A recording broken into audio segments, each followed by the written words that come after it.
கூப்பிட்டு கூப்பிடு தாத்தா மோனிஷ் தாத்தா இந்த தாத்தாட்ட ஃபோன் வாங்கு ஃபோன் தாத்தாட்ட அந்த கை வாங்க வாங்க வாங்க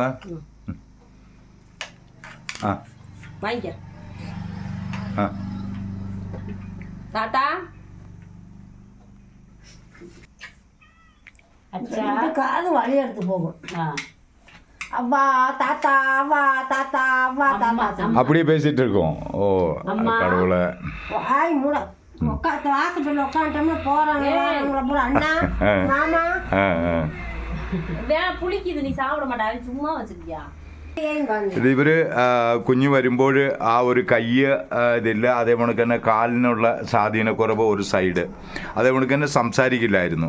അപ്പോൾ ഞാൻ അന്ന് പറഞ്ഞു വെച്ചാൽ ഇതുപോലുള്ള കുട്ടികൾ അനേകം ഞാനിപ്പോൾ ചികിത്സകളില്ല എന്ന് പറഞ്ഞ് ഞാൻ കേരളത്തിൽ നിന്ന് ഇങ്ങനെയാണ് നിൽക്കുന്നത്, ഞാൻ കേരളം വിട്ടിപ്പോൾ തമിഴ്നാട്ടിലാണെന്ന് പറഞ്ഞ് അങ്ങനെ ഞാൻ ഇവിടെ ഒരു ഹോസ്പിറ്റലിൽ നോക്കുന്നു.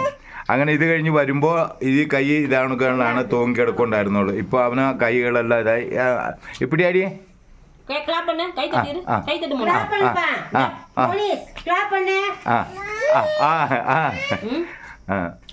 അതേപോലെ ഇപ്പൊ സംസാരിക്കാൻ തുടങ്ങി, കാലുകളൊക്കെ ഇതായി ഇപ്പൊ കാണാനായിട്ട് വന്നിരിക്കുന്നതാണ്.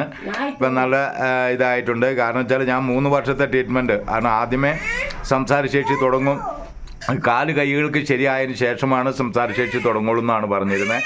പിന്നെ മാസത്തിലൊരിക്കൽ വന്ന് കാണണം എന്ന് പറഞ്ഞു. ഇപ്പം കൈയൊക്കെ നല്ലോണം പിടിക്കാനും എടുക്കാനും ഒക്കെ ആയി, അതിന് വളർച്ചയായി കൈക്ക് വളരെയധികം ദൈവത്തിനോട് നല്ല ഇതാണ് നമ്മൾ കുഞ്ഞുങ്ങളെ എപ്പോഴും പലയിടത്തും ഇപ്പം എൻ്റെ അടുത്ത് വരുന്നത് പലരും അടുത്ത് എല്ലാ ചികിത്സകളും കഴിഞ്ഞു, അവിടെ ആയുർവേദത്തിന് പോയി ഇവിടെ പോയി എന്നൊക്കെ പറഞ്ഞിട്ട് തന്നെയാണ് വരുന്നത്. പക്ഷേ ഇതേപോലെ നമ്മൾ കൃത്യമായിട്ട് ഓരോ മരുന്നുകൾ അവൻ്റെ കാലാവസ്ഥ അത് എന്തുകൊണ്ട് ജനന രീതിയിൽ ഉണ്ടായതാണോ അവൻ്റെ എന്തുകൊണ്ടാണെന്നുള്ളത് നമ്മൾ കണ്ട് ഓരോ ഞരമ്പുകൾക്ക് അതാണ് മർമ്മ സിദ്ധാന്ത ചികിത്സകൾ. അത് ചെയ്താൽ 100% നമുക്ക് ഇതാകും. എപ്പിടി ഇരിക്കും ഉങ്ക അഭിപ്രായത്തിൽ?